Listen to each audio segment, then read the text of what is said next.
In the heart of the kingdom of Valdoria, where ancient stones hold secrets and corridors whisper of forgotten loyalties, Palace Rosewood stands as more than just a royal residence. It's a living monument to love, betrayal, and the price of power. When the beloved Princess Elena died tragically 5 years ago, she left behind more than grief. She left behind a legacy that some would kill to claim, and others would die to protect.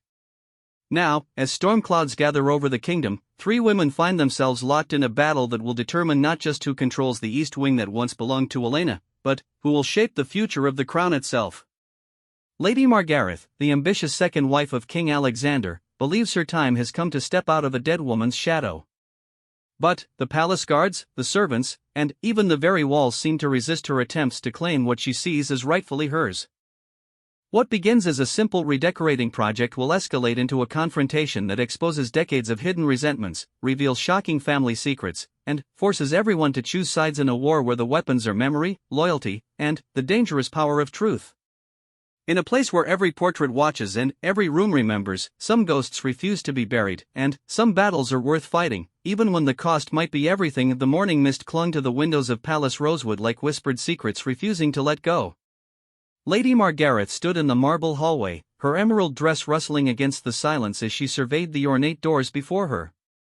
The East Wing. Princess Elena's domain. 5 years had passed since the tragic accident that claimed the beloved princess, and still these rooms remained untouched, preserved like a shrine to a woman who could no longer appreciate their beauty. Margaretha's fingers traced the golden doorframe, feeling the intricate carvings that had been commissioned specifically for Elena's arrival 15 years ago. Every detail spoke of the love King Alexander had once showered upon his first wife, a love that Margareth had spent the last 3 years trying to understand, compete with, and ultimately replace. But how could one compete with a memory? How could flesh and blood triumph over the perfection that death had granted Elena's legacy? The sound of approaching footsteps echoed through the corridor. Captain Henrik, the head of palace security, emerged from the shadows with his usual stern expression. His withered face bore the lines of a man who had served the royal family through both triumph and tragedy, and his eyes held a wariness that Margareth had grown to resent. "Your ladyship," Henrik said, his voice carefully neutral. "The king mentioned you wished to inspect the East Wing today." "Not inspect, Captain," Margareth replied, her voice carrying the authority she had worked so hard to establish. "Renovate. It's time these rooms served the living rather than honoring the dead."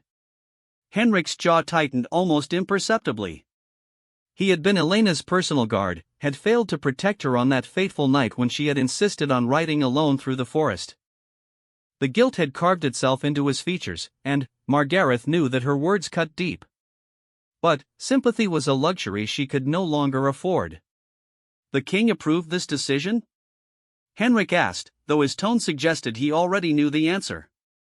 "The king has been preoccupied with affairs of state," Margareth said smoothly. "I am acting in the best interests of the royal household. These rooms have been closed for far too long. The servants whisper about ghosts, the staff grows superstitious, and guests feel uncomfortable knowing there's an entire wing dedicated to mourning. It's time for the palace to move forward." As if summoned by their conversation, Mrs. Cordelia emerged from a side passage.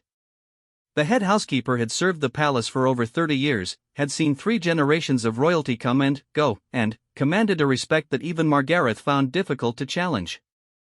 Her silver hair was pulled back in its customary severe bun, and her dark dress seemed to absorb the morning light. "My lady," Mrs. Cordelia said with a curtsy that managed to be both respectful and somehow defiant. "I was not informed of any renovation plans for the East Wing." "You're being informed now," Margareth replied, producing an ornate key from her reticule. "I'll need a complete inventory of everything in Princess Elena's rooms.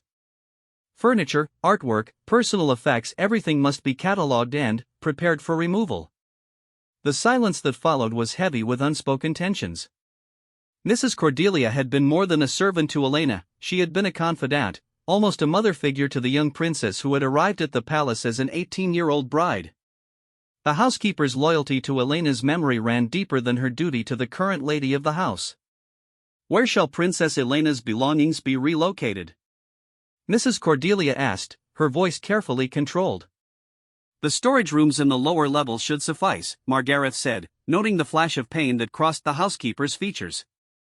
Or perhaps some items could be donated to charitable causes. I'm sure Elena would have approved of her possessions helping those less fortunate. Captain Henrik stepped forward, his hand instinctively moving to rest on the hilt of his ceremonial sword. My lady, with respect, I believe this matter should be discussed with His Majesty first. The East Wing has remained sealed by his explicit order. Margaretha's eyes flashed with anger. Here it was again, the constant undermining, the subtle suggestions that she lacked the authority to make decisions about her own home. She had married King Alexander 3 years ago, had tried to be patient and understanding about his grief, had attempted to honor Elena's memory while building her own place in the palace. But patience had its limits, and she had reached hers. Captain Henrik, she said, her voice taking on the icy tone that had served her well in the political circles of her father's court, I am the current lady of this palace. I am King Alexander's wife and the mother of his heir. Prince Thomas deserves to grow up in a home that celebrates life, not one that enshrines death. These rooms will be renovated, and they will serve a purpose that benefits the living members of this family. The mention of Prince Thomas, Elena's son, now 8 years old, seemed to strike both Henrik and Mrs. Cordelia like physical blows. The boy had been only 3 when his mother died, and, in the years since, he had become the beating heart of the palace. His laughter echoed through halls that had been too quiet for too long, and his innocent questions about his mother's absence had torn at everyone's hearts. Prince Thomas has never expressed any desire to change his mother's rooms, Mrs. Cordelia said carefully. In fact, he often asks when he might be allowed to visit them again. Which is precisely why they need to be transformed, Margareth replied. The boy needs to form attachments to living people, not cling to the memory of someone he can barely remember. Dr. Whitmore agrees that Thomas's continued fascination with his mother's preserved rooms is unhealthy for his development. Dr. Whitmore was the palace physician, a man whose medical opinions often seemed to align conveniently with whatever Margareth wanted to hear. Henrik and Mrs. Cordelia exchanged a look that spoke volumes about their opinion of the doctor's psychological insights. As they stood in the corridor, debating the fate of Elena's sanctuary, none of them noticed the small figure hidden behind a marble pillar at the far end of the hallway. Prince Thomas had been exploring the palace's secret passages again, a hobby his mother had encouraged and his stepmother discouraged. He had emerged from behind a tapestry just in time to hear his stepmother's plans for his mother's rooms. The boy's dark hair, so like his father's, fell across his forehead as he leaned forward to hear better. His mother's rooms had always been a source of comfort to him, even though he wasn't allowed inside. Sometimes he would sit outside the doors and try to remember her voice, her laugh, the way she smelled like roses and vanilla. Mrs. Cordelia had told him stories about how his mother used to sing in those rooms, how she would stand at the window and wave to the people in the courtyard below. Thomas bit his lip to keep from crying out in protest. He wanted to run to his stepmother, to beg her not to take away the last piece of his mother that remained unchanged. But he had learned over the past 3 years that arguing with Lady Margareth rarely ended well. Instead, he slipped back into the hidden passage and began making his way toward his father's study. Surely Papa would stop this madness. Surely Papa would protect Mama's rooms. Meanwhile, in the corridor, the standoff continued. Lady Margareth had produced the key and was moving toward Elena's door when Captain Henrik stepped into her path. My lady, I cannot permit you to enter those rooms without the king's express permission, he said firmly. My oath is to protect this palace and its contents, and that includes protecting the late princess's belongings until His Majesty decides their fate. Margaretha's face flushed with anger. Captain, you forget yourself. I am not some visiting dignitary requesting a tour. I am the lady of this palace, and I will not be denied access to any room in my own home. These are not merely rooms, my lady, Mrs. Cordelia interjected. They are Princess Elena's rooms. They contain her personal effects, her correspondence, her private journals. There are matters of sensitivity that what? Margareth snapped.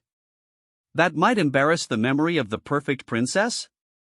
Let me be clear, Mrs. Cordelia, I am not afraid of anything Elena might have written. I am not threatened by the secrets of a dead woman. What I will not tolerate is the continued shrine-like preservation of these rooms when they could be serving a useful purpose. The tension in the corridor had reached a breaking point when the sound of running footsteps echoed from the main staircase. Thomas burst into view, his face flushed and his eyes bright with unshed tears. Behind him, moving with the measured pace of age and dignity, came Lord Pemberton, the king's chief advisor and one of the few men in the palace who could speak to royalty as an equal. "My lady," Lord Pemberton said with a bow that managed to be respectful while somehow conveying disapproval, "I understand there is some discussion about the East Wing. Perhaps we should wait for His Majesty's return before proceeding with any alterations." Margareth looked around the corridor, suddenly aware that she was outnumbered. Thomas stood beside Lord Pemberton, his small hands clenched into fists. Captain Henrik and Mrs. Cordelia flanked the door to Elena's rooms like sentries. Even the palace seemed to be against her, the portraits on the walls seemed to stare with accusing eyes, and the very air felt heavy with disapproval. "I see," she said slowly, her voice taking on a dangerous calm. "It appears that the ghost of Princess Elena has more authority in this palace than the living queen does." "My lady," Lord Pemberton said gently, "no one questions your authority. But these particular rooms hold special significance. They hold significance because you all choose to give them significance." Margareth exploded, her carefully maintained composure finally cracking. "Every day I live in the shadow of a dead woman. Every decision I make is compared to what Elena would have done. Every kindness I show is measured against Elena's legendary compassion. Every room I enter still whispers her name. I have been patient, I have been understanding, but I will not be imprisoned in someone else's shrine." The silence that followed her outburst was deafening. Thomas looked as though he might cry, Mrs. Cordelia's face had gone pale with shock, and even Captain Henrik seemed taken aback by the raw emotion in Margaretha's voice. It was Lord Pemberton who finally spoke, his voice gentle but firm. "My lady, perhaps what you need is not to eliminate Elena's presence, but to establish your own. The palace is large enough for both memories and new traditions. The East Wing could remain as it is while you create your own special spaces elsewhere." "No," Margareth said, shaking her head. "I've tried that approach for 3 years. I've decorated other rooms, I've hosted elaborate parties, I've attempted to breathe life into this mausoleum. But nothing changes because everyone here is determined to keep Elena alive through their devotion to her memory. Well, I'm done being respectful of the dead. It's time to serve the living."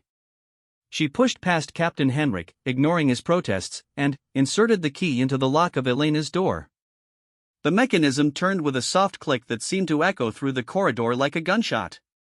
As the door swung open, revealing the perfectly preserved interior of Elena's sitting room, a collective gasp arose from the assembled group. Sunlight streamed through tall windows onto furniture covered in white sheets, but, even shrouded, the room's elegance was apparent. The air carried the faint scent of roses, Elena's favorite perfume, as though the room itself remembered its mistress. Portraits of Elena at various stages of her life gazed down from the walls, and fresh flowers sat in crystal vases, evidence that someone had been tending to the room despite its official closure. "Who has been maintaining these rooms?" Margareth demanded, turning to face Mrs. Cordelia with fire in her eyes. The housekeeper lifted her chin with quiet dignity. "I have, my lady. I could not bear to see Princess Elena's sanctuary fall into neglect. And you did this without my knowledge or permission." "I did this out of love and duty to a woman who treated every person in this palace with kindness and respect," Mrs. Cordelia replied. "I did this because some things are worth preserving, even when others would destroy them." The confrontation was interrupted by the arrival of King Alexander himself. The monarch appeared at the end of the corridor, still wearing his riding clothes and looking confused by the gathered crowd. At 38, Alexander remained a handsome man, though grief and the responsibilities of kingship had added lines to his face and gray to his dark hair. "What's happening here?" he asked, his gaze moving from person to person before finally settling on his wife standing in the doorway of Elena's rooms. The question hung in the air like an accusation, and Margareth realized that her moment of triumph had become something else entirely. She stood on the threshold of Elena's preserved world, surrounded by people who clearly viewed her as an intruder, facing a husband whose expression she couldn't quite read. Alexander, she said, forcing her voice to remain steady, we need to talk. King Alexander stood frozen in the corridor, his eyes locked on the open door that had remained sealed for 5 years. The sight of his wife silhouetted in the entrance to Elena's room struck him like a physical blow, bringing back memories he had worked so hard to bury. For a moment, the assembled group saw not the composed monarch they served, but a man whose carefully constructed emotional barriers had just been shattered. "Everyone leave us," Alexander said quietly, his voice carrying the weight of absolute authority despite its softness. "Thomas, go to your tutors. Lord Pemberton, reschedule my afternoon appointments. Captain Henrik, Mrs. Cordelia, please ensure we are not disturbed." The group began to disperse reluctantly, clearly preferring to witness the confrontation rather than imagine it. Thomas lingered longest, his young face filled with confusion and worry as he looked between his father and stepmother. Mrs. Cordelia gently placed a hand on the boy's shoulder and guided him away, though not before shooting a meaningful look at Captain Henrik. When the corridor finally emptied, Alexander approached his wife slowly, as one might approach a dangerous animal. Margareth remained in the doorway, her emerald dress a stark contrast to the white-shrouded furniture behind her. She had rehearsed this moment in her mind countless times, had prepared arguments and justifications, but, now that it was here, she found herself struggling to find the right words. "Why, Margareth?" Alexander asked, stopping just outside the door. His refusal to enter the room was not lost on either of them. After all this time, why now? "Because I can't breathe in this place," Margareth said, her voice raw with suppressed emotion. "Because every day I wake up in a palace where my predecessor is more beloved dead than I am alive.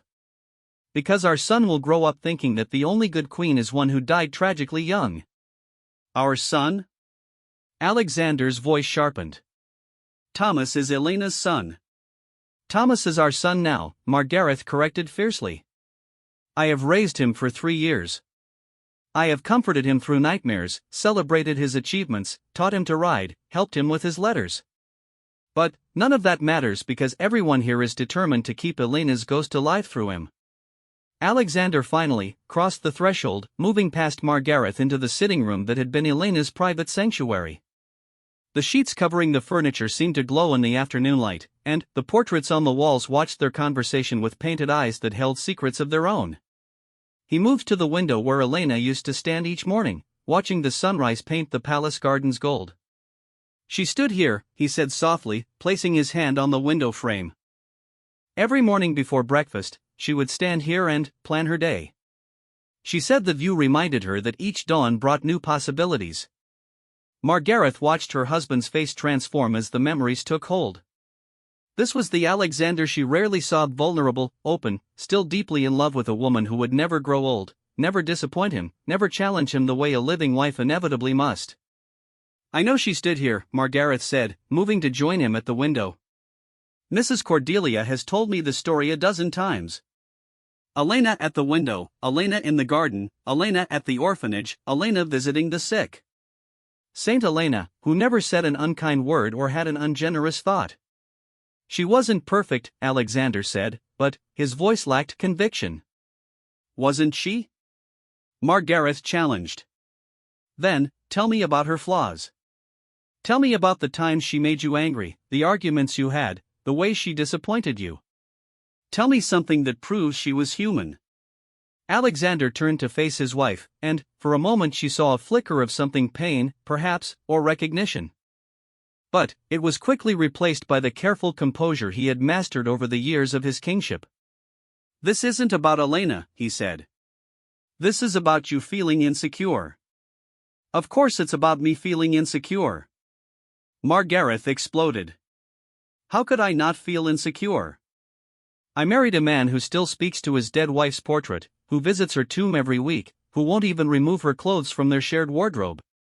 I sleep in a bed where another woman lived and loved and died, in rooms that still smell like her perfume, surrounded by servants who wish I had been the one to die instead." The accusation hung between them like a blade. Alexander's face went pale, and, when he spoke, his voice was dangerously quiet. "No one wishes you had died instead of Elena. Don't they?" Margareth moved deeper into the room, pulling sheets off furniture with sharp, angry gestures. Mrs. Cordelia maintains these rooms like a shrine without my permission.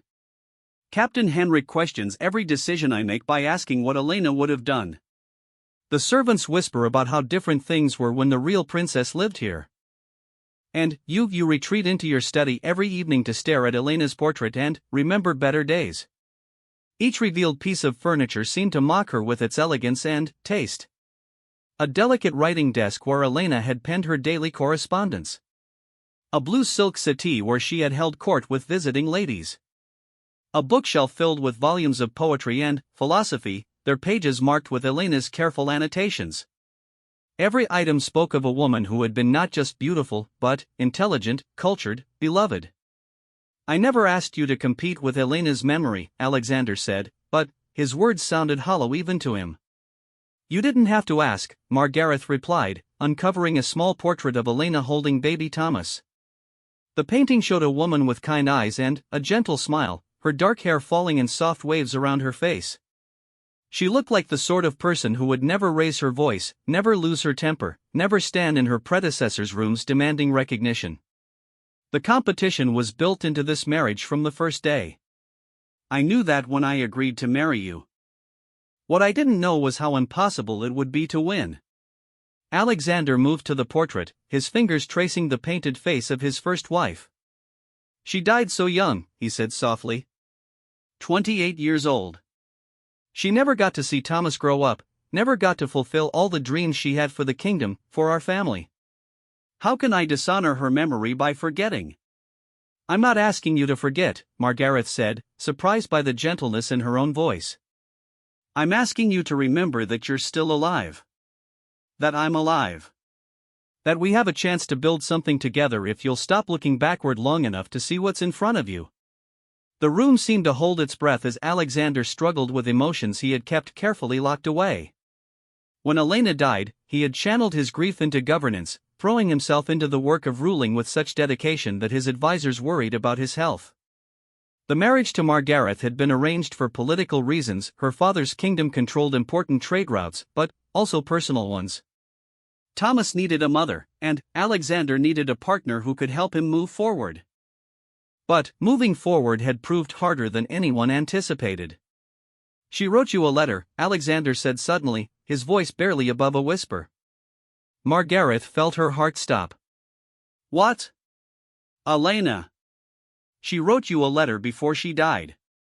She had been feeling unwell, had strange dreams about accidents and danger. She said if anything happened to her, there were things you would need to know. The revelation hit Margareth like a physical blow. She knew she was going to die? She suspected. Elena always had an intuition about things. She wrote letters to Thomas, to me, to several others. But she specifically asked that if I remarried, her successor should receive guidance from her about living in this palace, about raising Thomas, about being queen. Margareth sank onto the blue silk settee, her mind reeling. Where is this letter? Alexander moved to Elena's writing desk and opened a small, locked drawer with a key he produced from his pocket. Inside, alongside other precious documents, lay a sealed envelope with Margaretha's name written in elegant script. I couldn't bring myself to give it to you, he admitted, holding the envelope like it might burst into flames.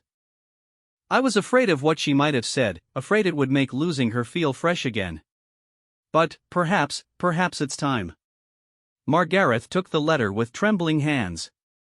The paper was cream-colored and expensive, the kind Elena would have chosen for important correspondence. Her name was written in flowing script that managed to be both formal and, somehow warm. Should I read it now? She asked. Alexander nodded, settling into a chair across from her. The late afternoon light slanted through the windows, casting long shadows across the preserved room as Margareth broke the wax seal and unfolded pages that had waited 5 years to deliver their message. My dear future sister, the letter began, and Margaretha's eyes immediately filled with tears. She had expected coldness, perhaps jealousy or resentment from beyond the grave.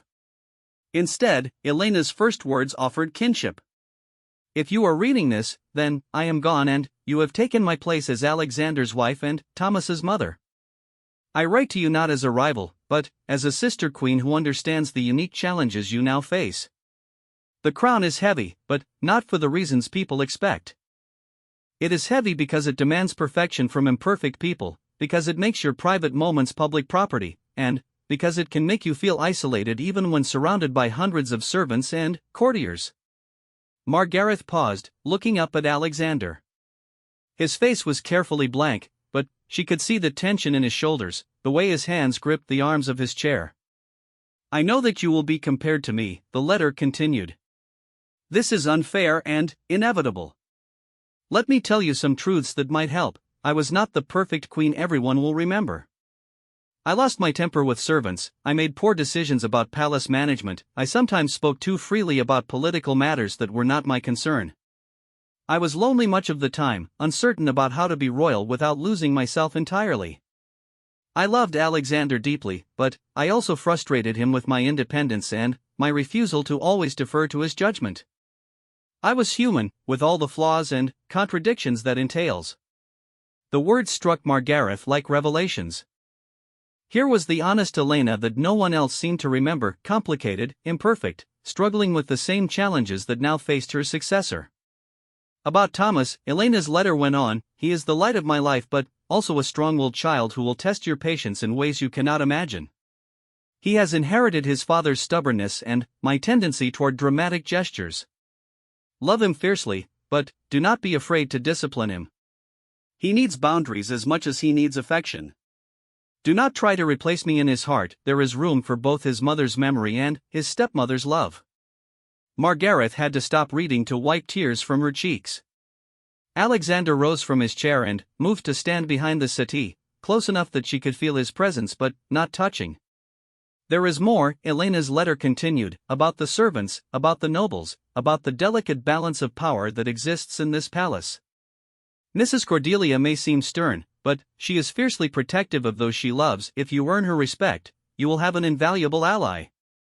Captain Henrik carries guilt about my death that makes him overprotective. Be patient with his concerns, but do not let them paralyze you. Lord Pemberton is wise but sometimes too cautious. Trust his advice but make your own decisions. The practical guidance was helpful, but it was Elena's final paragraphs that truly shattered Margaretha's preconceptions. I want you to know that I do not begrudge you the life you will have with my husband and son. I hope you will be happier than I was, will find ways to bridge the loneliness that sometimes overwhelmed me. Most importantly, I hope you will not try to live in my shadow or compete with my memory. Be yourself, bold, intelligent, passionate, be the queen I sometimes wished I could have been but was too afraid to become. This palace needs life, laughter, change. Do not preserve my rooms as a shrine, use them, change them, make them yours. Fill them with your own dreams and plans. Let Thomas play in the East Wing again. Let the servants dust for the living instead of the dead. I leave you my blessing, dear sister, and my hope that you will help my family heal from the grief of losing me by giving them new reasons to embrace the future. With love and hope, Elena. When Margareth finished reading, the room was silent except for the ticking of the ornate clock on the mantelpiece.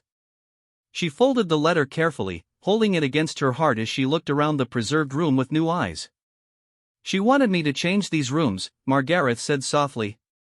She wanted Thomas to play here again. Alexander's voice was thick with emotion when he finally spoke. She wanted many things that I wasn't ready to give you. I'm sorry, Margareth. I'm sorry I made you fight for space in your own home. I'm sorry I let my grief overshadow your life. Margareth stood and moved to her husband, taking his hands in hers. For the first time since their wedding, she felt like they were truly looking at each other instead of looking past each other toward different memories and expectations. We can't start over, she said, but we can start again. Today. From here. Alexander nodded, squeezing her hands. What do you want to do with these rooms? Margareth looked around the East Wing with fresh perspective. Instead of seeing a shrine to be destroyed, she now saw space full of possibilities, a place where Elena's warmth could blend with her own energy, where Thomas could learn about his mother while building new memories with his stepmother. I want to honor Elena's wishes, she said finally. But, in my own way. As the sun set over Palace Rosewood, casting golden light through windows that had been sealed against change for too long, the king and queen began planning not just the renovation of a room, but the renovation of their marriage and their family's future. The following morning brought an unusual energy to Palace Rosewood. Word had spread through the servant corridors and guard chambers that the east wing was finally to be opened, but the nature of the changes remained shrouded in mystery. Mrs. Cordelia bustled about with barely contained anxiety, while Captain Henrik maintained his stoic demeanor despite the obvious tension in his shoulders. The entire palace seemed to hold its breath, waiting to see what would emerge from the royal couple's private discussions. Thomas had barely slept, consumed by worry about his mother's rooms and confusion about the dramatic events he had witnessed. He arrived at breakfast early, hoping to catch his father before the morning duties began, but found instead Lady Margareth seated alone at the small family table they used for informal meals. "Good morning, Thomas," she said, her voice gentler than he had heard it in weeks. "Your father had an early meeting with the trade ambassadors, but he asked me to speak with you about yesterday." Thomas approached cautiously, unsure what to expect.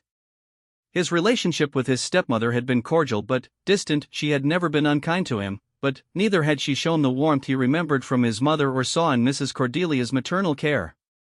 "Are you going to destroy Mama's rooms?" he asked bluntly, his 8-year-old directness cutting through any diplomatic niceties. Margareth set down her teacup and studied the boy's face. He had Elena's gentle eyes but Alexander's determined chin, and she could see both parents in the way he held himself, prepared for disappointment but hoping for understanding. "No, Thomas," she said carefully. "I'm not going to destroy your mother's rooms. But I would like to change them, to make them a place where you can visit and remember her while also creating new memories with people who are here now." "What kind of changes?" Thomas asked suspiciously. Margareth reached into her reticule and withdrew Elena's letter, now carefully refolded. "Your mother wrote me a letter before she died. She asked that I not preserve her rooms as a shrine, but instead use them to help our family move forward together. Would you like me to read you what she said?" Thomas nodded eagerly, and Margareth read selected passages from Elena's letter, the parts about Thomas being strong-willed and dramatic, about the rooms needing life and laughter, about her hope that he would play in the East Wing again. As she read, she watched the boy's expression change from suspicion to wonder to cautious hope. "Mama wrote that?" he asked when she finished. "She did. And she asked that I take care of you, not by trying to replace her, but by helping you remember her while also building a relationship with me." Thomas was quiet for a long moment, processing this revelation. Finally, he said, "Mrs. Cordelia tells me stories about Mama. She says Mama used to sing in her sitting room and that she liked to rearrange the furniture when she was thinking about something important." "Would you like to help me rearrange the furniture?" Margareth asked impulsively. "We could start with your mother's sitting room, make it a place where we could have tea together sometimes, where you could tell me about your lessons or your adventures in the secret passages." Thomas's eyes widened. "You know about the secret passages?" "I've discovered a few," Margareth admitted with a smile. "Though I suspect you know far more than I do. Perhaps you could show me some of them, as long as they're safe ones." For the first time since she had married his father, Thomas looked at Margareth with something approaching enthusiasm. "There's one that leads from the library to the music room, and another that connects the kitchen to the great hall. Mama showed them to me when I was little." "Then, you can show them to me when you're bigger," Margareth said. "What do you think about working together on your mother's rooms? We could keep all her most special things but make the space comfortable for visiting." Thomas considered this carefully. "Could we keep her portrait? The big one where she's holding me as a baby?" "Of course. And her books, and anything else that's important to you." "And could we put some new things there too? Things that are ours?" Margareth felt her heart warm at the word ours. "What kind of things would you like to add? Maybe some of my drawings? And perhaps a chess set, so you could teach me to play like Papa tried to? And maybe..." He hesitated, then rushed on, "maybe some flowers that we picked together from the garden?" "I think those are wonderful ideas," Margareth said, meaning it completely. "Shall we start this afternoon, after your morning lessons?" Thomas nodded enthusiastically, then paused. "Will Papa be there too?" I hope so, Margareth said. This should be something all three of us do together. As they finished breakfast, both feeling lighter than they had in months, neither noticed Mrs. Cordelia standing in the doorway, having heard enough of their conversation to bring tears to her eyes. The housekeeper had watched Thomas struggle with his grief and confusion for 3 years, had seen Margareth fight to find her place in a household that seemed determined to resist her. To witness the beginning of a genuine connection between them felt like watching a miracle unfold. Mrs. Cordelia cleared her throat softly to announce her presence. Begging your pardon, my lady, but shall I begin preparing the east wing for modifications? Yes, please, Margareth said, standing from the table. But, Mrs. Cordelia, I want you to be part of this process. You knew Princess Elena better than anyone, and you understand what would honor her memory while serving our family's current needs. Your guidance will be invaluable. The housekeeper's stern expression cracked slightly, revealing the emotion beneath. Thank you, my lady. I admit I was concerned about the changes, but, after yesterday's revelations, I understand better what Princess Elena would have wanted. What revelations? Thomas asked, looking between the two women. Mrs. Cordelia glanced at Margareth, who nodded permission. Your mother wrote letters before she died, young master. Letters that showed how much she loved you and wanted you to be happy, even if that meant changing the things she left behind. Thomas absorbed this information with the seriousness that children bring to weighty matters. So Mama wanted us to change her rooms? She wanted you to be happy, Margareth said simply. And sometimes being happy means letting go of the past enough to make room for the future. The morning progressed with an energy that the palace hadn't felt in years. Mrs. Cordelia threw herself into planning the East Wing modifications with the same attention to detail she had once devoted to preserving them.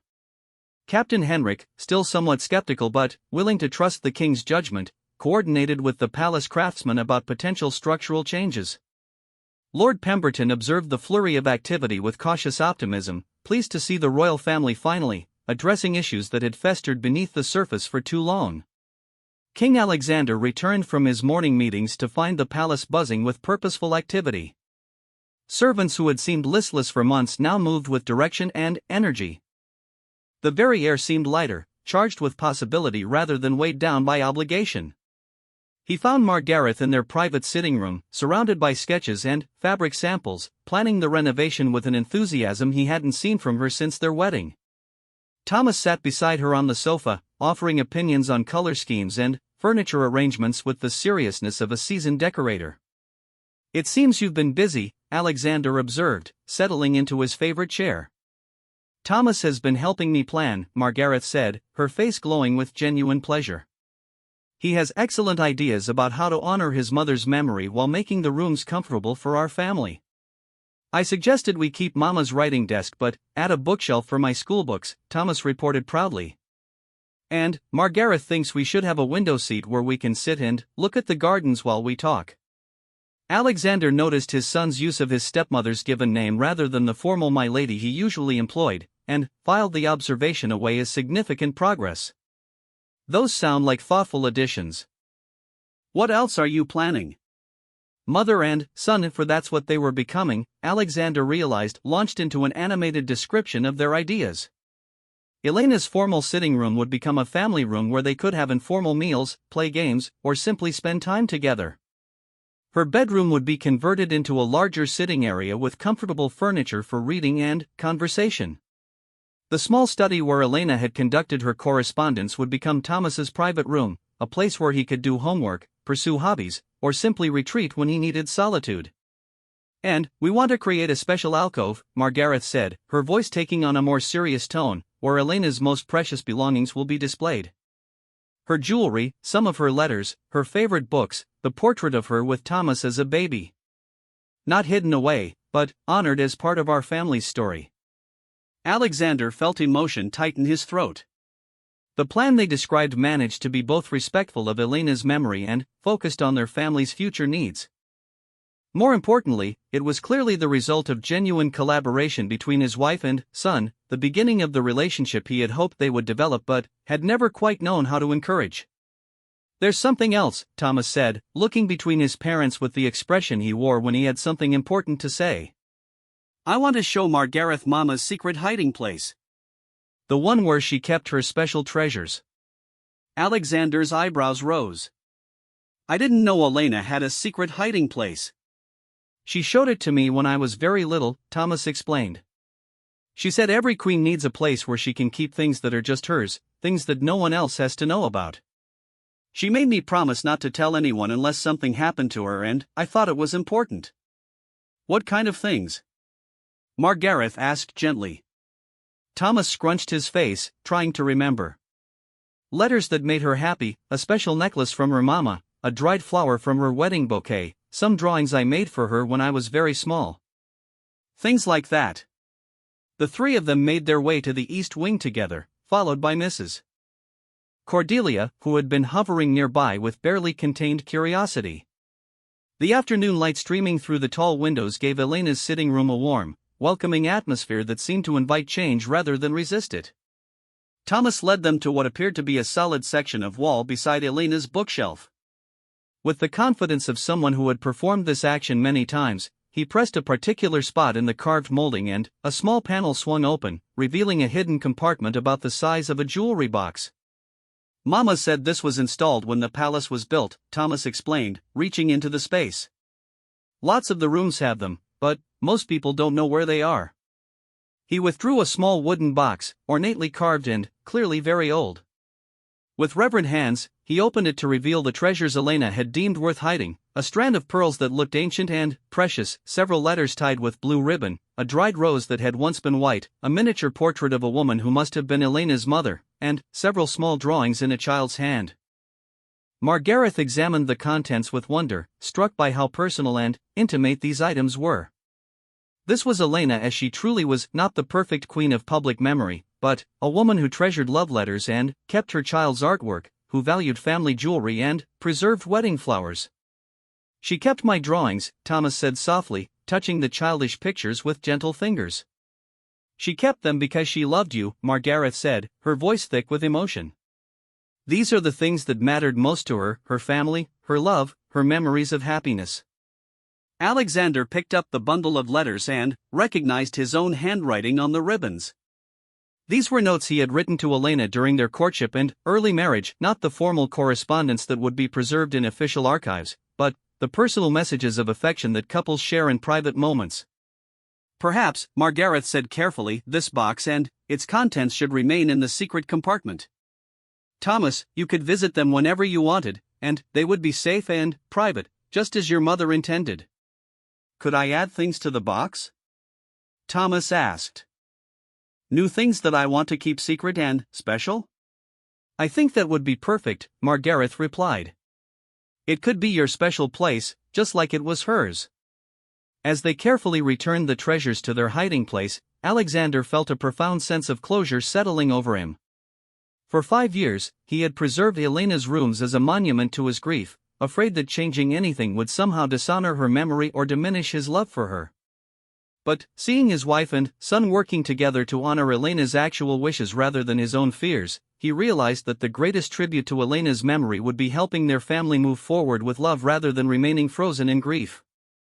When shall we begin the renovations? He asked, officially giving his blessing to the project.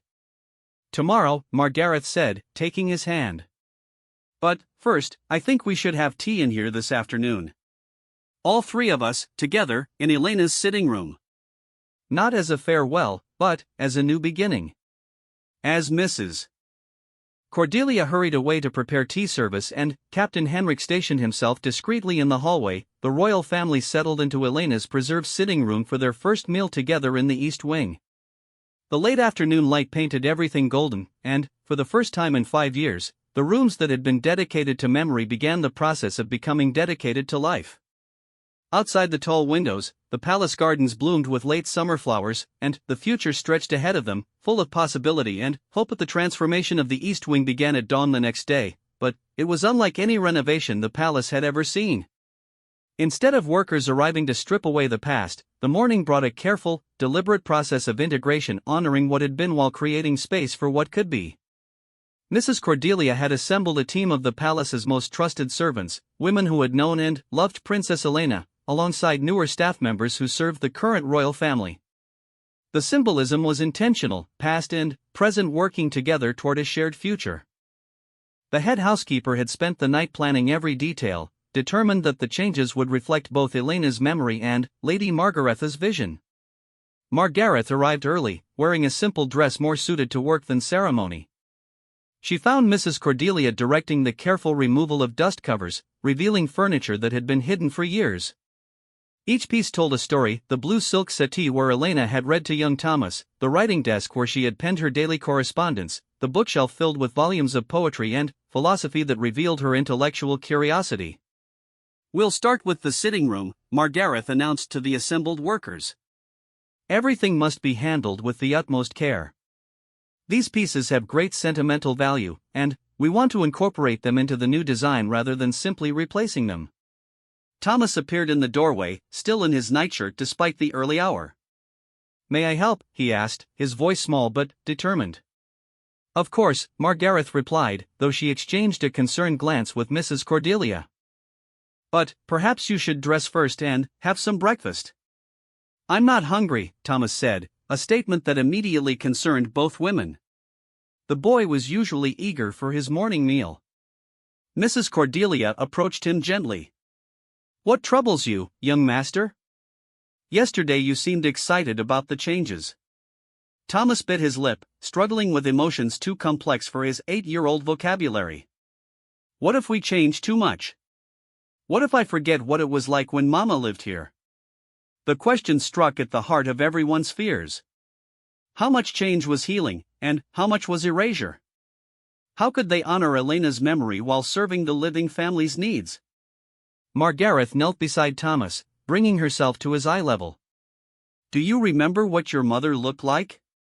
"Of course," Thomas said, sounding offended by the suggestion that he might forget. "And do you remember her voice? The song she sang to you?" "Yes." "And do you remember how she smelled like roses, and how she used to read to you before bedtime?" Thomas nodded, his tension beginning to ease.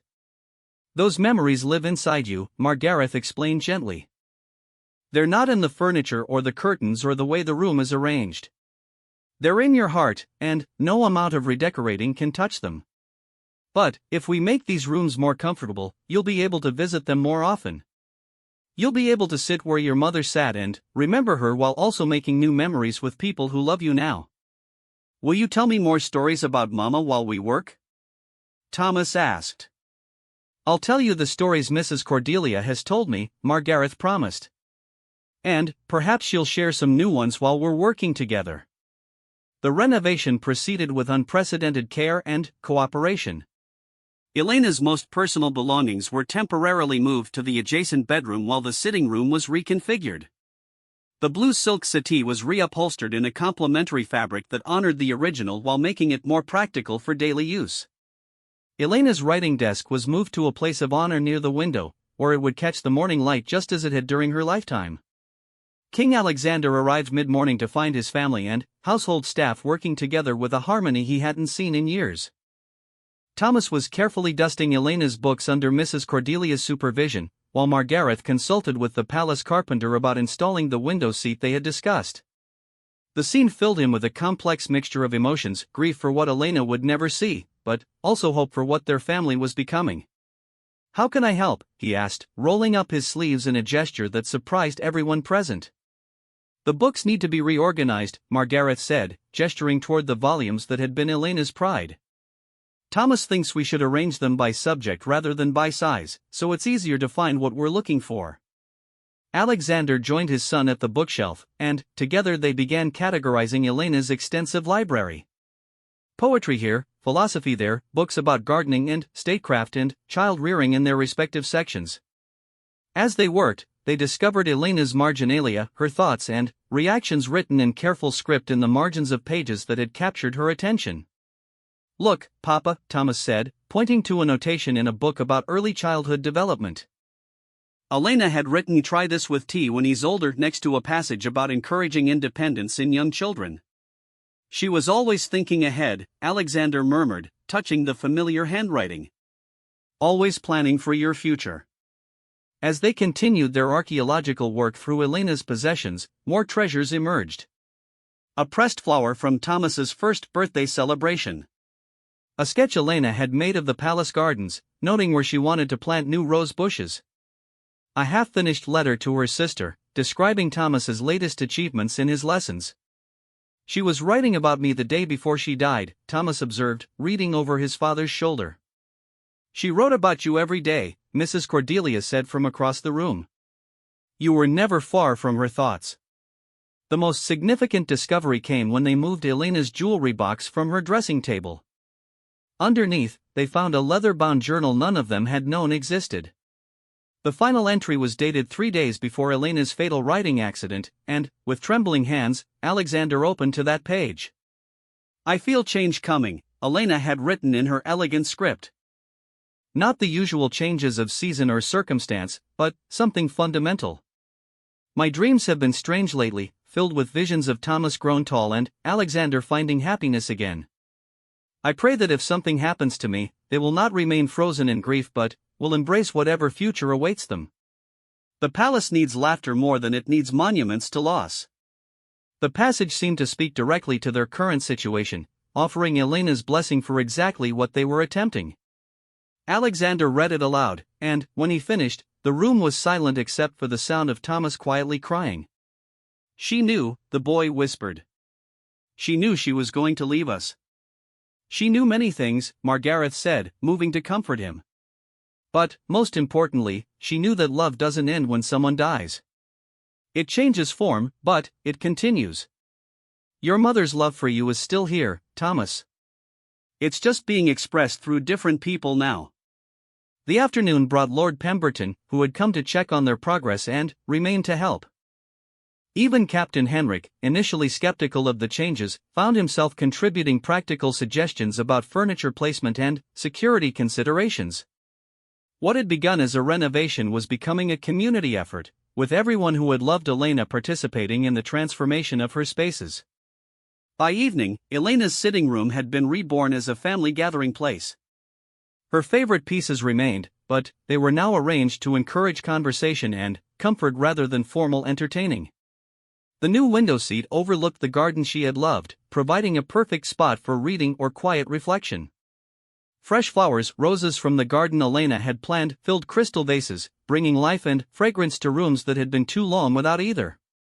Thomas insisted on testing every chair and sofa, declaring each one suitable for different activities, this chair for reading, that sofa for playing chess, the window seat for watching storms. His enthusiasm was infectious, and even Alexander found himself smiling more broadly than he had in months. What shall we do about the portrait? Mrs. Cordelia asked, gesturing toward the large painting of Elena holding infant Thomas. The portrait had dominated the room during Elena's lifetime, positioned where she could see it from her favorite chair. Now, in the reconfigured space, its placement seemed uncertain. It should stay, Thomas said immediately. But maybe not where everyone has to look at it all the time. Maybe where I can look at it when I want to remember. They found the perfect spot in an alcove created by the new bookshelf arrangement, visible to anyone seeking it out, but not dominating the room's atmosphere. Below the portrait, they placed a small table that could hold fresh flowers or personal mementos, creating the memorial space Margareth had envisioned. As the sun set over Palace Rosewood, the royal family gathered in the transformed sitting room for their evening meal. It was a simple dinner, soup and bread and fruit, but it felt more significant than any state banquet. They were christening not just a renovated room, but a new chapter in their family's story. Tomorrow we'll start on your new private room, Margareth told Thomas as they finished eating. You can decide how you want it arranged, what colors you prefer, whether you want a desk for studying or just comfortable chairs for reading. Could I have a small bookshelf for my own books? Thomas asked. And maybe a place to display my collections? What do you collect? Margareth asked, realizing there was still much she didn't know about her stepson's interests. Interesting rocks, and pressed leaves, and sketches of birds I see in the garden. Mama started helping me with the bird drawings, but He trailed off, the familiar sadness creeping back into his voice. Perhaps I could help you continue that project, Alexander suggested. I'm not much of an artist, but I know quite a bit about the birds that visit our gardens. And I could help you learn to press and preserve the leaves, Margareth added. My mother taught me when I was about your age. Thomas's face brightened with genuine pleasure. That would be wonderful.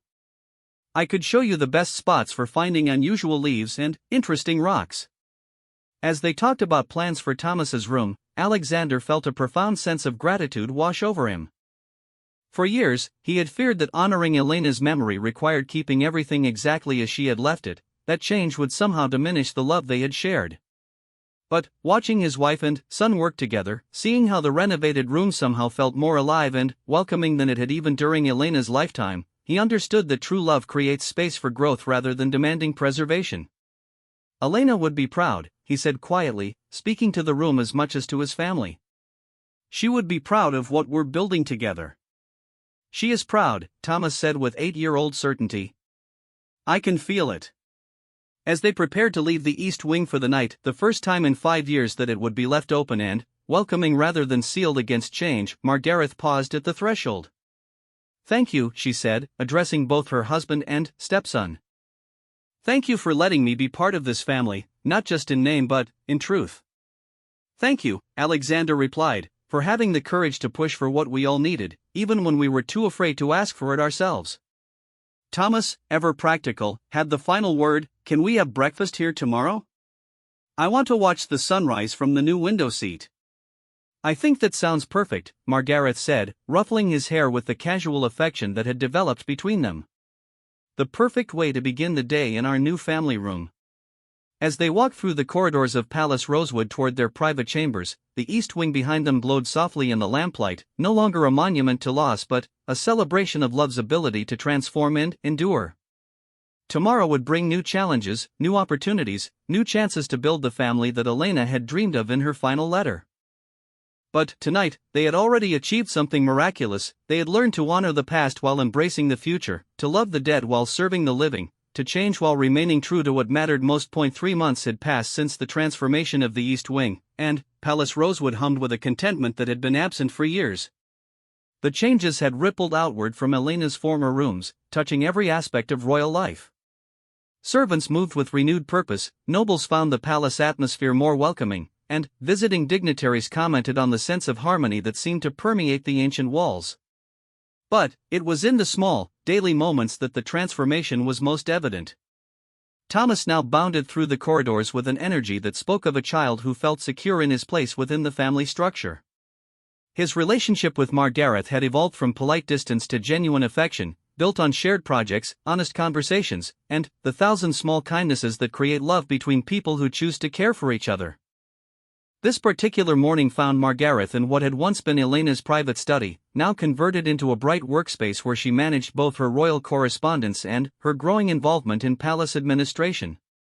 Sunlight streamed through windows that had been sealed for too long, illuminating papers spread across the desk that had once been Elena's, documents detailing new charitable initiatives, correspondence with foreign dignitaries, and plans for upcoming state functions. A soft knock at the door interrupted her concentration. "Come in," she called, expecting Mrs. Cordelia with the morning reports. Instead, Thomas appeared, carrying a wrapped package and wearing an expression of barely contained excitement. "I have something for you," he announced, crossing to her desk with the careful steps of someone carrying something precious. "What's the occasion?" Margareth asked, setting aside her correspondence with a smile. "It's the anniversary," Thomas said, as if this explained everything. At her puzzled expression, he continued, 3 months since we started changing Mama's rooms. Since we became a real family. The simple statement hit Margareth with unexpected force. She had been tracking the anniversary too, but hadn't realized that Thomas was so aware of the significance of that turning point in their relationships. "Open it," Thomas urged, placing the package in her hands. Inside the wrapping, Margareth found a leather-bound book, clearly handmade. The cover bore her name in Thomas's careful script, decorated with small drawings of roses and birds, the symbols they had chosen together for their family crest modifications.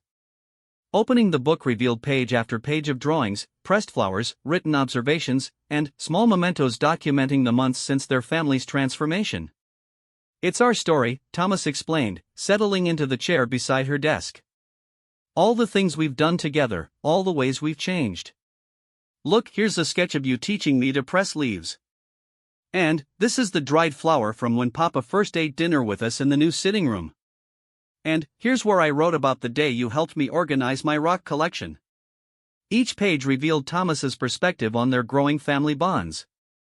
His childish artwork captured moments Margaret had almost forgotten: the afternoon they had spent in the gardens planning Elena's memorial rose bushes, the evening Alexander had taught them both to play chess, the morning they had discovered a family of birds nesting outside the window of Thomas's new room. "This is beautiful, Thomas," Margaret said, her voice thick with emotion. "This is the most thoughtful gift anyone has ever given me." Mrs. Cordelia helped with the binding, Thomas admitted. "But all the drawings and writing are mine. I wanted you to have something that showed how much everything has changed, how much better everything is now." Before Margaret could respond, Alexander appeared in the doorway, drawn by the sound of voices and his own awareness of the day's significance. "Are we having a celebration?" he asked, noting the wrapped papers and Thomas's excited demeanor. "Thomas made me a book," Margaret said, showing him the remarkable record their son had created. "A history of our family's last 3 months." Alexander examined the book with growing amazement. Thomas had documented not just the obvious changes, the renovated rooms, the new family traditions, but the subtle transformations in their relationships. There were drawings of moments when Alexander had seemed more relaxed, when Margaret had appeared more confident, when all three of them had laughed together over shared jokes or discoveries. "You've been very observant," Alexander told his son, pride evident in his voice. "You've captured things I didn't even realize I was feeling." "I wanted to remember," Thomas said simply. "Before, when I tried to remember Mama, it was hard because everything stayed exactly the same. It felt like time had stopped. But now, when I remember her, I can remember how she wanted us to be happy. The memories feel warmer now." The conversation was interrupted by the arrival of Mrs. Cordelia, who appeared with tea service and wearing an expression of barely contained anticipation. "Begging your pardon," she said, setting down the tray, "but there's something I've been waiting to share with your majesties, and today seems like the perfect occasion." "What is it, Mrs. Cordelia?" Margaret asked, noting the housekeeper's unusual excitement. "I've been corresponding with Princess Elena's sister, Lady Catherine," Mrs. Cordelia explained. "She's been wanting to visit the palace for some time, to see young Master Thomas and to see how the family has been managing. She arrives this afternoon." The announcement fell into the room like a stone into still water, creating ripples of complex emotions. Lady Catherine had been Elena's closest confidant, her dearest friend and strongest supporter. She had stayed away from the palace since Elena's death, finding it too painful to visit the scenes of her sister's happiness. Her sudden decision to come now could only mean she had heard about the changes taking place. "Does she know about the renovations?" Alexander asked carefully. "She knows," Mrs. Cordelia confirmed. "I may have mentioned in my letters that the family was moving forward in positive ways. She expressed a desire to see the changes for herself." Margaret felt a familiar flutter of anxiety. Lady Catherine's approval would mean acceptance from Elena's family, validation that their changes honored rather than betrayed Elena's memory. But her disapproval could undermine everything they had built, could make Margaret feel like an intruder in her own home all over again. "I'd like to meet her," Thomas said, oblivious to the adults' concerns. "I barely remember Aunt Catherine, but Mama used to tell me stories about when they were children together." "She's eager to see you," Mrs. Cordelia said warmly. "She's particularly interested in hearing about your bird drawings and your rock collection. Princess Elena wrote to her often about your various projects." The rest of the morning passed in a flurry of preparation. The guest chambers were readied, menus were planned, and Thomas spent considerable time selecting which of his treasures he wanted to show his newly arrived aunt. Margaret found herself changing clothes twice, unable to decide what would make the right impression on Elena's sister. Lady Catherine arrived in the early afternoon, traveling with minimal ceremony in a way that spoke of someone more interested in family reunion than state protocol. She was clearly Elena's sister, the same elegant bone structure, the same graceful carriage, but, where Elena had been gentle and diplomatic, Catherine radiated a more direct energy that spoke of someone accustomed to speaking her mind without diplomatic cushioning. The family gathered in the main entrance hall to welcome her, and Margaret felt her heart racing as Catherine's discerning gaze took in the subtle changes that had been made throughout the palace. Fresh flowers replaced formal arrangements, portraits had been rehung to create a more intimate atmosphere, and the overall feeling was one of a home being lived in rather than a museum being preserved. Thomas! Catherine exclaimed, opening her arms to her nephew. Look how tall you've grown. And how much you look like your mother around the eyes. Thomas hugged his aunt with the easy affection of childhood, then immediately launched into an excited recitation of everything that had changed since her last visit. He led her toward the east wing, chattering about his new room, the family dinners, the projects he had been working on with his stepmother. And, this is Margaret, he concluded proudly, who helped me understand that loving Mama's memory doesn't mean keeping everything sad and frozen. Catherine turned her attention to Margaret with an expression that was carefully neutral but not unfriendly. So you're the woman who married my sister's husband and transformed her sanctuary. The words could have been an accusation, but Catherine's tone was more curious than hostile. Still, Margaret felt the weight of judgment and chose her response carefully. I'm the woman who loves your sister's family and wanted to honor her wishes rather than my own fears, she replied. Elena left very clear instructions about what she hoped would happen after her death. We've tried to follow her guidance while building a life that serves the living. Catherine studied Margaret for a long moment, then turned to Alexander. You look better than I expected, she said bluntly. The last time I saw you, I was concerned you might fade away entirely from grief. I nearly did, Alexander admitted. But Margaret refused to let me disappear into the past. She insisted that Elena would want us to live fully rather than merely exist in her shadow. Show me, Catherine said simply. The tour of the transformed East Wing became a journey through the evolution of their family's healing. Catherine examined each change with the eye of someone who had known Elena intimately, who could judge whether the modifications honored or betrayed her sister's spirit. In the renovated sitting room, she paused before Elena's portrait in its new alcove setting. This placement is perfect, she said softly. Elena hated being the center of attention. She would appreciate being honored without dominating the room. She spent considerable time in Thomas's new private space, listening as he explained his various collections and projects. When he showed her the bird drawings he had been working on, some begun by Elena and continued with Alexander's help, Catherine's eyes filled with tears. Your mother would be so proud, she told him. She always said you had an artist's eye for detail. But it was when they reached Elena's former bedroom, now converted into the comfortable family sitting area, that Catherine truly understood what had been accomplished. You kept her writing desk, she observed, running her fingers over the familiar surface. Thomas insisted, Margaret said. It's still used for correspondence, just as Elena used it. We felt she would approve of it serving a practical purpose rather than becoming a display piece. Catherine opened the desk's small drawer and found it filled with current family letters, notes between Alexander and Margaret, Thomas's school assignments, invitations to social events. The desk was alive with purpose, serving the current generation while maintaining its connection to Elena's memory. This is exactly what she would have wanted, Catherine said finally, turning to face Margaret directly. Elena was never one for monuments or shrines. She believed in life moving forward, in love creating more love rather than stopping at loss. The relief Margaret felt was almost overwhelming. I was so afraid you would think we had erased her. On the contrary, Catherine replied. You've given her the immortality she actually wanted, not preservation in amber, but continuation through the happiness of the people she loved. She lives in Thomas's laughter, in Alexander's smile, in the warmth that fills these rooms again. That evening, the family gathered for dinner in the East Wing sitting room, as had become their custom. Catherine fit seamlessly into the established rhythm, adding her own memories of Elena while embracing the new traditions that had developed.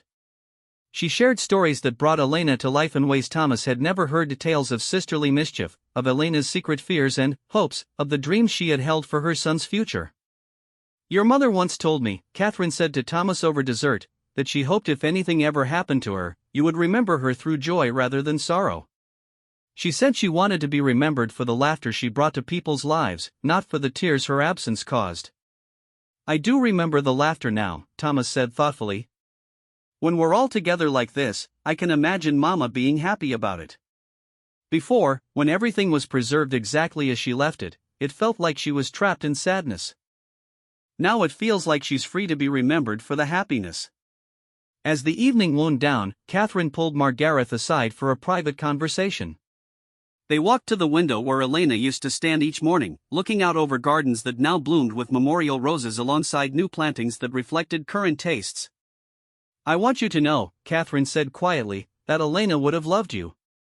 Not just approved of you, not just accepted you, but genuinely loved you. She had a gift for seeing the best in people, and she valued courage above almost everything else. What you've done here, fighting for your family's happiness against the resistance of an entire palace devoted to preserving grief, that took the kind of courage she most admired." Margareth felt tears she had been holding back for months finally flow freely. "I just wanted to belong," she whispered. "I wanted to be part of this family, not just married into it."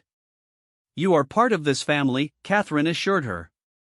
"You always have been, from the moment you chose to love them rather than simply ruling them. Elena's letter to you, Alexander showed it to me, that wasn't just guidance from a dying woman.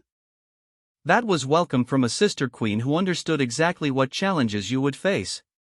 As Catherine prepared to retire to her guest chambers, she paused at the threshold of the East Wing.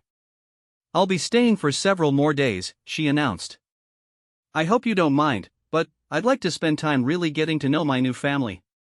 And I have some of Elena's letters that I think Thomas might enjoy hearing," letters where she wrote about her hopes for his future, including her dreams of him having a mother who would love him while also teaching him independence. The next morning found the extended family breakfast together in the East Wing, with Catherine regaling Thomas with more stories of his mother's childhood while helping Margareth plan a memorial garden that would celebrate Elena's life rather than mourning her death. Alexander watched his wife and son interact with Elena's sister, marveling at how naturally they had all learned to honor the past while building the future. "You know," Catherine said as they planned the garden layout, "Elena always said this palace needed more life, more spontaneity, more of the chaos that comes from people actually living rather than just existing for ceremony. I think she would be delighted to see children playing in these corridors again, to see rooms being used for comfort rather than display." Speaking of which, Thomas said with the mischievous grin that always reminded his father of Elena, "I think it's time I showed Aunt Catherine the secret passages. Some of them lead to the best hiding spots for games of hide and seek." As the boy let his aunt off on another adventure, Alexander and Margareth found themselves alone in the sitting room that had become the heart of their family life. The morning light streamed through windows that had been dark too long, illuminating a space that perfectly balanced respect for the past with enthusiasm for the future. "We did it," Margareth said softly, leaning against her husband's shoulder. "We actually managed to build something beautiful from all that grief and fear." "Elena would say we didn't build it," Alexander replied, wrapping his arms around his wife. "She would say we just cleared away the obstacles that were preventing love from growing naturally. She always believed that love creates more love, that happiness shared multiplies rather than diminishes." From somewhere in the corridors beyond, they could hear Thomas's delighted laughter echoing through the palace as he showed his aunt some new discovery. The sound filled the East Wing with exactly the kind of life Elena had dreamed of when she wrote her final letters, when she planned for a future she wouldn't live to see but could help create through the wisdom she left behind. Palace Rosewood had become what it was always meant to be, not a monument to any single person's legacy, but a living home where love continued to grow, where memories were honored through joy rather than preserved through sorrow, where the future was built on the foundation of the past rather than trapped by it. The crowns.